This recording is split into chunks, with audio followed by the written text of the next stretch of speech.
Good morning, Tony. Hey, everybody. Good Morning, morning. Seychelle. How are you guys? Great. Beautiful day in New England. How about in Dallas? You can just rub it in because we are still over 100 degrees here. Oof. Supposed to break to 98 next week, which is Oh, just, I never thought I would say that sounds great. yeah, it was hot in Austin, boy. I had one day I remember walking outside the convention center. It was like it just hit you. Yeah, it was brutal.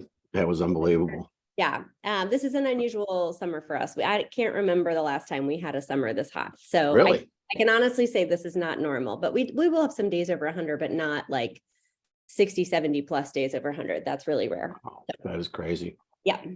Okay, everybody's rolling in. What are you guys doing? Yeah, we usually have about somewhere between 30, 40 people on the call, Oh. and sometimes up north of that. So it is 8:30, so I don't want to punish the prompt. So if you don't mind, Seychelle, I'm going to put a little spotlight on you. Sure. And there we go. Number one, thank you for coming. I really appreciate it. I've been looking forward to this. So tell us a little bit about what your business is like. I mean, I know you've got a couple of different businesses, but we'll start off with the real estate side. And what does your business look like? Yeah.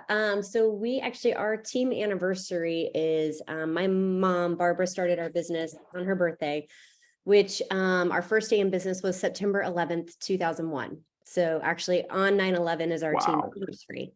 Yeah. And Really? yeah.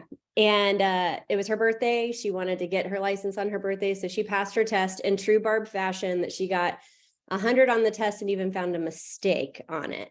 That's just how she rolls. But she was there celebrating, and that's when the planes hit the towers. And she thought she was going to be starting off building a business based off of relationships and sphere, and she was very involved in a lot of our community and our schools growing up. And that changed, and she had to figure out open houses and door knocking and cold calling and doing everything she swore she would never do. I worked in New York and joined in 2004. And then part of the reason why I joined, my dad passed away last year, but he had Parkinson's for 23 years. And I really had a very young realization of like, if something happens to him, who takes care of them? And it would be my mom. And if my mom's helping to take care of his health, who is, he was so young. He was in his 48 when he started having symptoms. Wow. That's so young. I just turned 40 this year. But I just kind of had this realization of like, how are they going to provide for themselves with all of that happening? And so I jumped into the business when I was 22. I was doing advertising in Manhattan and moved back and jumped into the business in 2008. My dad had a medical crisis right in the middle of the downturn. And so I jumped into leading the business, running it, still relatively new. I had been a buyer's agent when it was a hot seller's market. And then I moved to being a listing agent when it was a hot buyer's market. And so Great timing. For my first 7 years, I just got slapped around, just like I was like a rag doll. But I didn't know any better. And I think that's really equipped us, with me now 19 years in the business, to really be in a different place. You and I, and Tony, you and I were talking, I'm in kind of this like unique spot because I got into the business to help support my family. I thought that mission was going to be like a 5 to 7 year mission. And that ended up being almost 19. Yeah. And I'm glad we did that. And it was a much harder, longer, more challenging commitment in every way possible than I think any of us thought we were getting into. And I'm sure many of you on the call can relate to that, where you set off on a journey, you think you know the destination and the path, and you get into it and realize, you're standing in quicksand. But we saw that through. And I'm now in this position where we have this, a strong business that's 75% by referral. It's wow. 50% from people we know. That know, like, or trust us. And we have a really like solid plan of how we communicate around that. And then there's 25% that's by agent referral every year. And that's been a huge gift to be able to work with people that we like and that like us and that we can build long, deep relationships with. But now I'm kind of on this journey of like, okay, what is what does that look like next for our business? What does that look like Mm. next for our family? And going through all the process of, what do boundaries look like? What does self-care look like? What does all of that look like in the process of a shifting market yet again? And seeing that through. So, like you and I were kind of talking on the phone the other day because we're friends outside of Morning Huddle. And I think there's a lot of that I'm hearing resonating with a lot of people right now, which is, business is a little harder than it was. Yep. And I still have a family, and I still have a life, and I still have friends, and I still have all these other things going on at the same time. And how do you avoid burnout with that while you're going through that? And so I think that's a big part of the journey for me right now, is how do you build something that's sustainable, that brings you joy, that is that gives you energy while you're sustaining something that can last 22 years, it can last 40, 50 years of a business, or can outlive you even. So that, that for me is a real big conversation I'm kind of having in my head right now. So that's a shift since That's your huge. dad passed. Yeah. Okay. Yeah, it's a huge shift. I think I was in survival mode for a lot, and it was like, Yeah. that was a commitment. This is the course. It may almost kill us too, but we're going to figure it out and get through it. And we got to December, we saw it through. He passed away in October.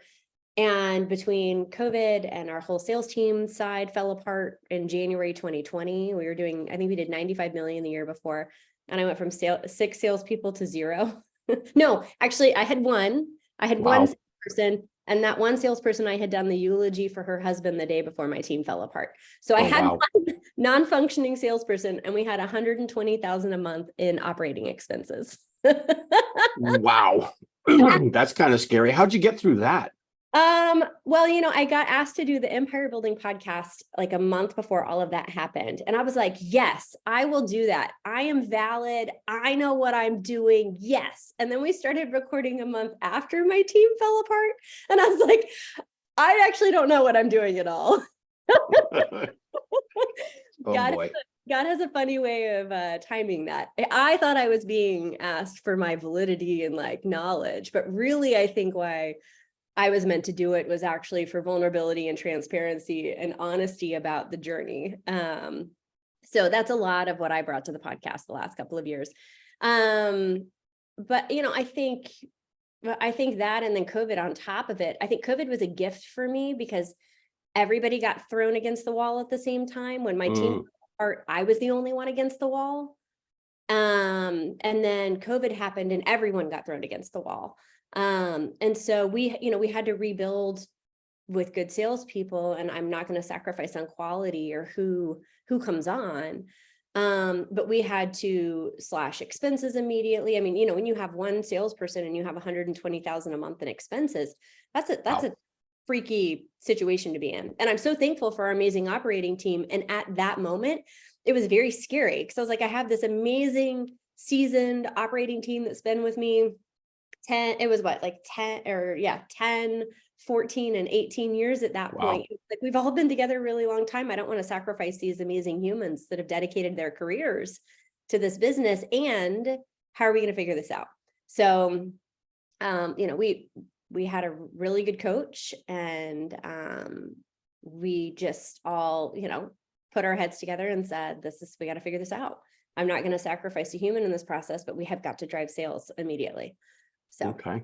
A question for you on that. And this is something I saw at the CEO Summit with Gary and Jay. They were talking about mistakes they made in terms of teams. When you were looking to hire people after your team fell apart, did that shift how you hired and how you viewed people from where you were before? Yeah, I think I had a lot of fear around, we had our salespeople before had been with us a really long time, and we kind of had an event. Part of it was my screw up on leadership. I should have caught it earlier, and I didn't. So I let one person fail in a leadership role longer than I should have. And that caused an explosion. And that's on me. That's my fault. Their fault was then when we realized the mistake had happened, not wanting to fix it, and instead quitting and getting mad and leaving. And to me, whenever I make a mistake, the first thing I do is look at like, where's my DNA in it, right? So even though that person caused a lot of it to blow up. I looked back and said, what's my DNA in that? Where did I screw up and what will I not do in the future? And we still treated everyone incredibly fairly on the way out. I operated so we can sleep beautifully at night, knowing that people were screwing us right and left out the door. I didn't change my character, my integrity, and the way we operate. And I'm really proud of that. That was really tempting to do a lot of other things.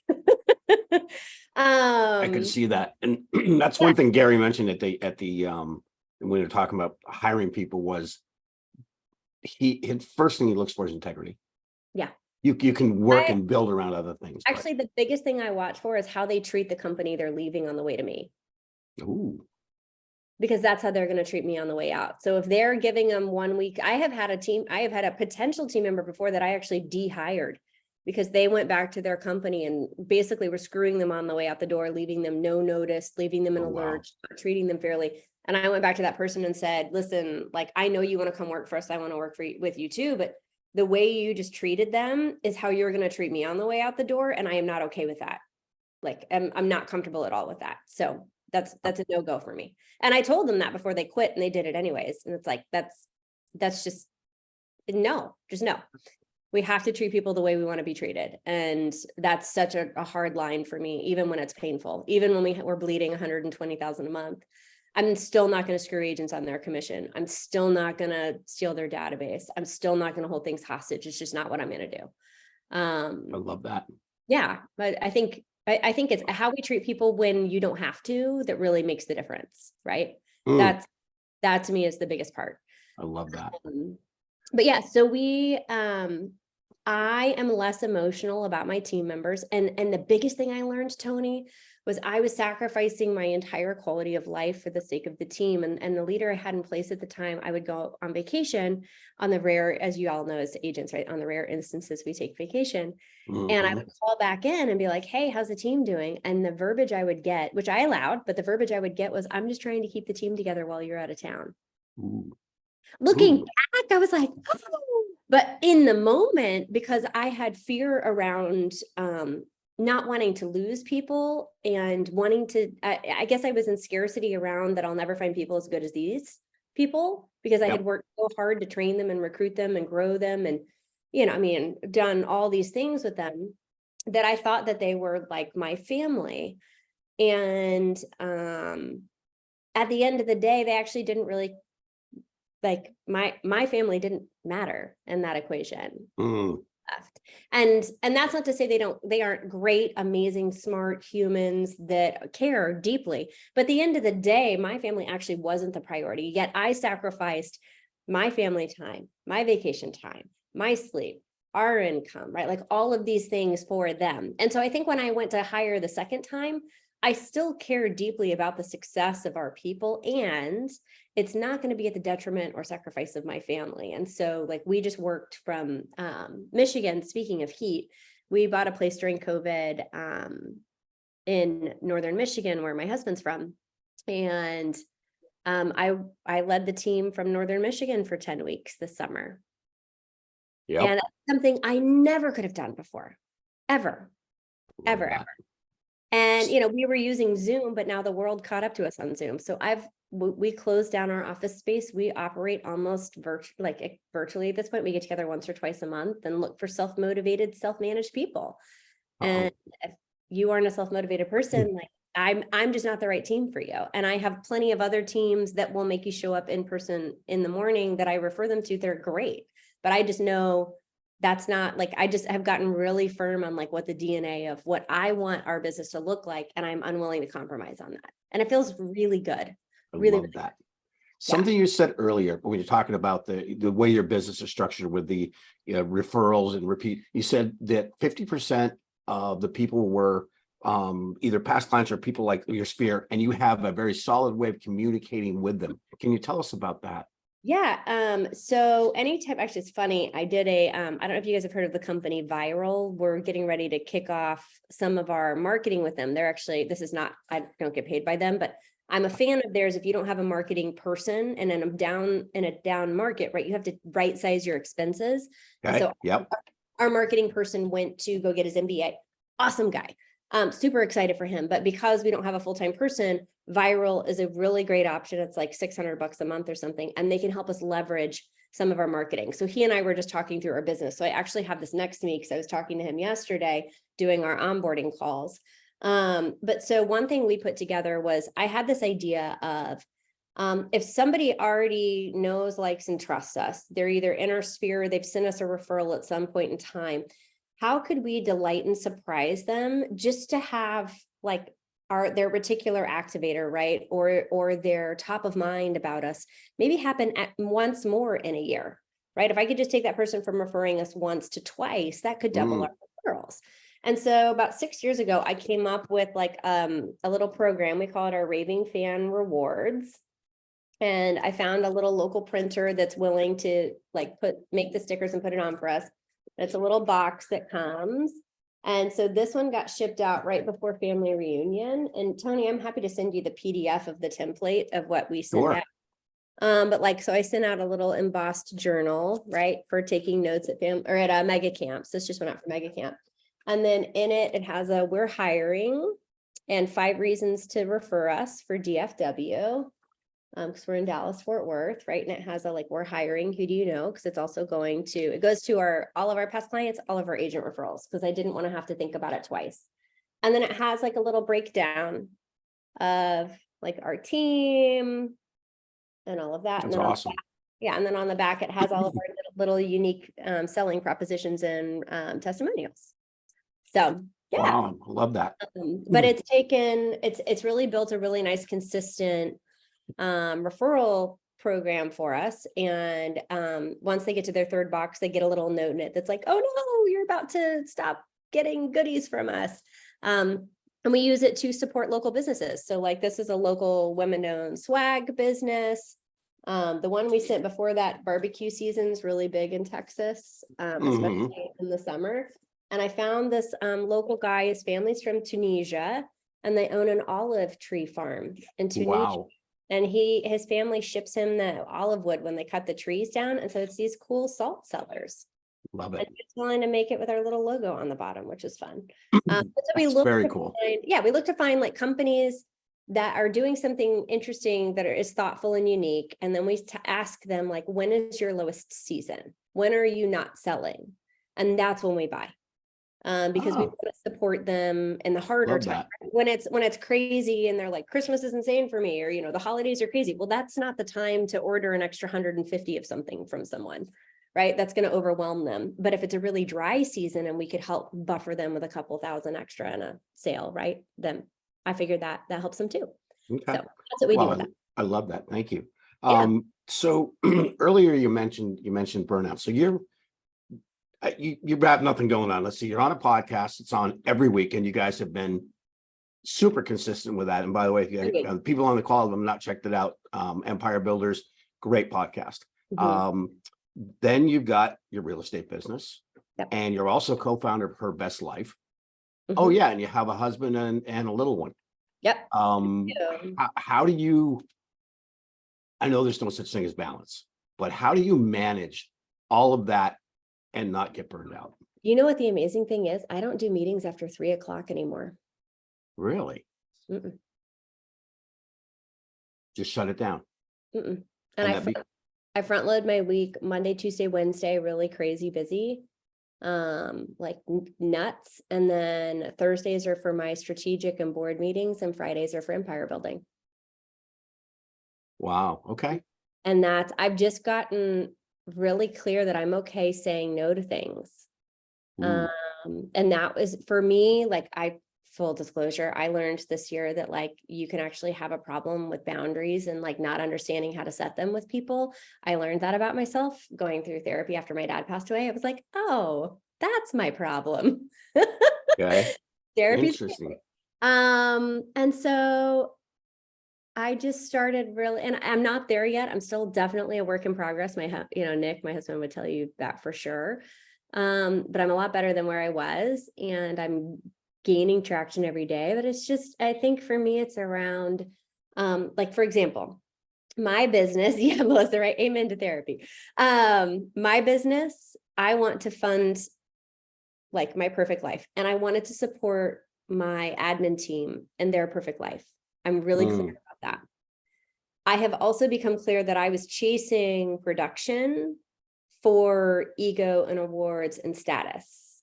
interesting. After having my team fall apart and dealing with my dad's health and COVID, I don't care about anymore. Like, I just don't. And so I'm okay with not taking the 8 p.m. listing appointment if I don't have to, because it doesn't fit in my world. And it's important to have team where I have a couple team members that love to work late. And I have a couple team members and they hate waking up early. And I have a couple others that want the early appointments. So we've found ways to build business for them too, where we're not necessarily losing out on business, but I'm just okay.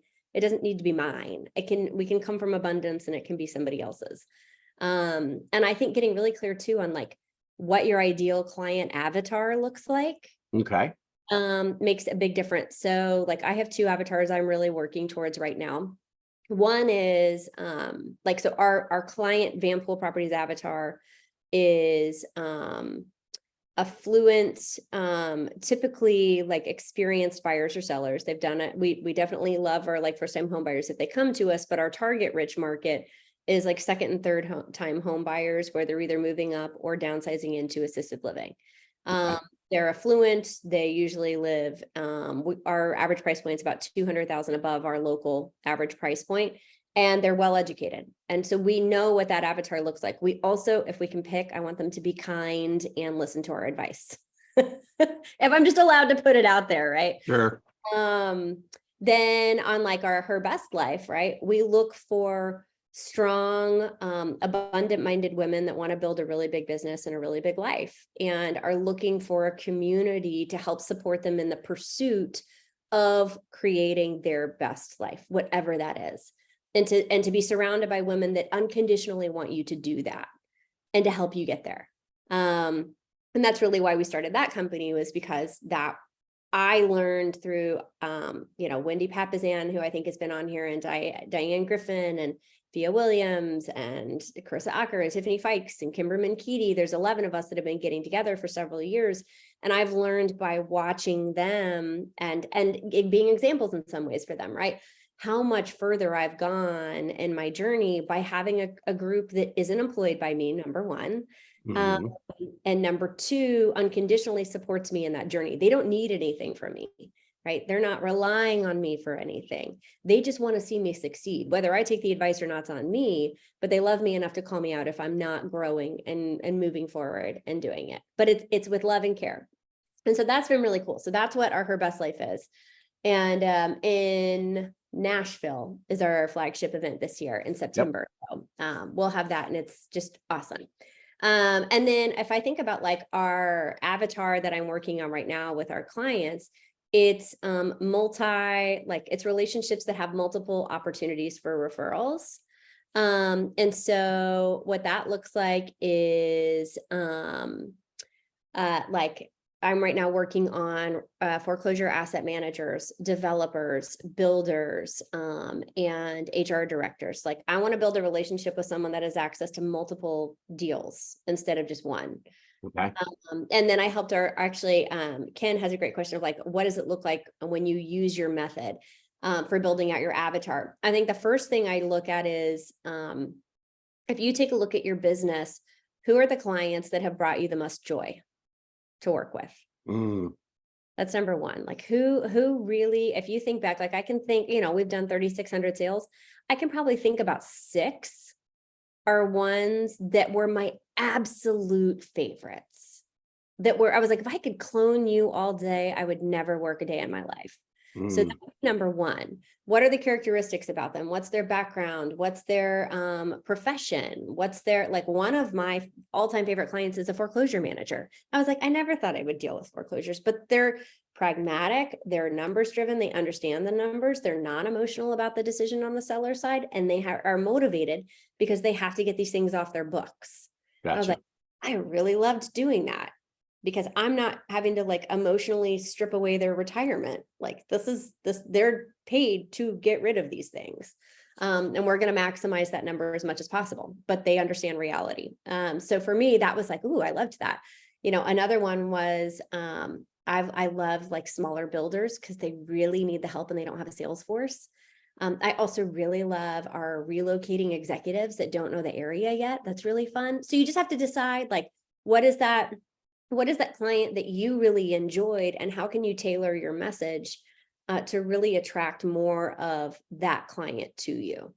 And then I always just say, make sure it's in a price point that makes it worth it for you, right? If you're going to do all that energy, it takes the same energy to attract $100,000 or $1 million client. It's just where it's focused. So what is your average price point in Dallas Fort Worth? So our DFW average is $375 right now, and our team average is $590. Wow. Okay. Wow. So that's a big gap. Yeah. Why? What do you attribute that higher price point to? It would probably be higher, but we just have a heart for those first-time home buyers if they need the help. And so, especially this year, we've had a lot of first-time home buyers actually win, which is really gratifying, because they can get in the market without all the multiple offers. I think it's just focus around it.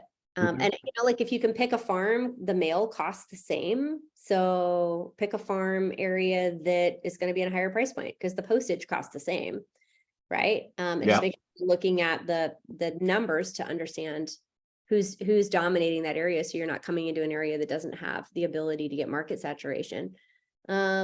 And then for me, when I focused on networking, like I joined a CEO networking group 5 years ago called Vistage. There's also EO is another one of those.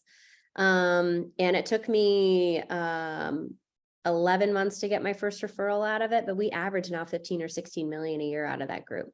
Wow. So yeah. But it took a long time. I was like, I'm going to commit to this for 2 years and we'll see where it goes. And I'm going to work that group hard. Right. And really build relationships. And it's really fun because you get to problem solve all day, which is awesome when you get together.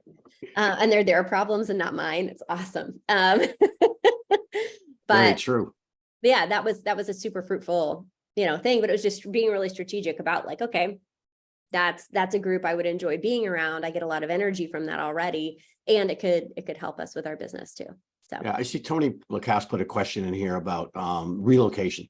So you mentioned that as an avenue that you guys get a lot of business from. How did you learn and get into that? How does that work? How did that work for you? Yeah, there's two different ways. There's either relocation from like relocation companies that charge referral fees.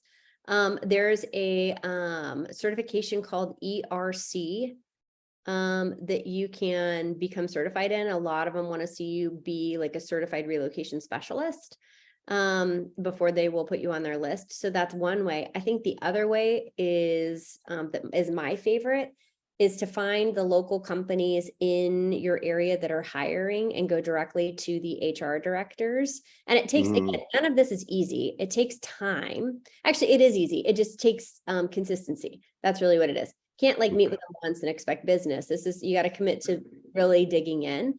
But do offer to do lunch and learns on home buying seminars for their employees. Or if you were going to pay a referral fee anyways, maybe you take a smaller amount instead of taking that big referral fee to the relocation company, do a smaller amount and give that back in either employee credits or towards the company or to a nonprofit donation in their name or something like that. So I love that idea. Yeah. And they're usually really receptive to that, but you have to build their trust, and the lunch and learns usually is a way to build their trust to then earn the business. Okay. Wow. I love that. Okay. Great answer. Yeah, we ended up with almost 60 people on the call today, by the way, just FYI. I'm so glad you're here. Oh, that's very, very good. We got about 2 minutes left. If there was one thing that you wish you knew earlier that you know now that would have saved you a lot of pain, what might that be? I think the first thing I would have done is like, we have this awesome book and model of the Millionaire Real Estate Agent. And I do believe in systems and models. So this is not a knock against that. I think it's a great book and we use it in our business. And I wish I had given myself permission to realize that my business doesn't need to look like everybody else's. Ooh. My success doesn't have to look like everybody else's. And what success looks like to me is, insert the blank. But I've really discovered as our daughter's 9, and my dad was diagnosed with Parkinson's when I was 17. And we found out it was a heat stroke, but we thought my mom had multiple sclerosis for like 20 years. She was diagnosed when I was 12. And so I think there's just this like very keen awareness around time is fleeting for me. And so like, I want to be there to pick up my kid from school every day. And like, Tony, the reason why it took you and I so long to schedule this was because I needed to figure out a morning that I wasn't going to take Quinn to school because she's headed to school right now. And so I'm just not willing to sacrifice on those things. And that's okay. That may mean that my hours look different. That might mean my leverage has to look different and that I got to hire around some things because I'm unwilling to do it because I'm not willing to give that time to it. My lead gen now, I used to start, we'd be in the office. I would drive 45 minutes each way to the office and be in at 8 o'clock every morning, sacrificing, dropping off my kid at school, breakfast, all of that. Now our team starts at 9:30 and we lead gen till 12:30 because I want everyone to get a workout in, take their kids to school, have breakfast with their family, and then show up. So it's just different, but that's not everybody's. I know other people that start at 7 a.m. and love it. So that's not a judgment. That's just my success just looks different. And I'm great with that. And I wish I had known that earlier. So I love that my business doesn't have to look like everybody else's. And my success doesn't have to look like everybody else's. Yeah. So that's wow. Okay.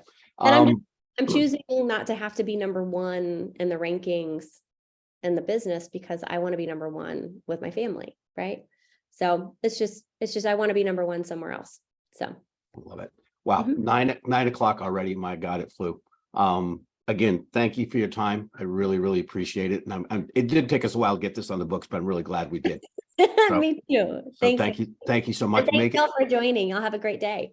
So make it a great Thursday. Thank you, Seychelle. You too. All right, guys. Bye-bye. Bye, guys.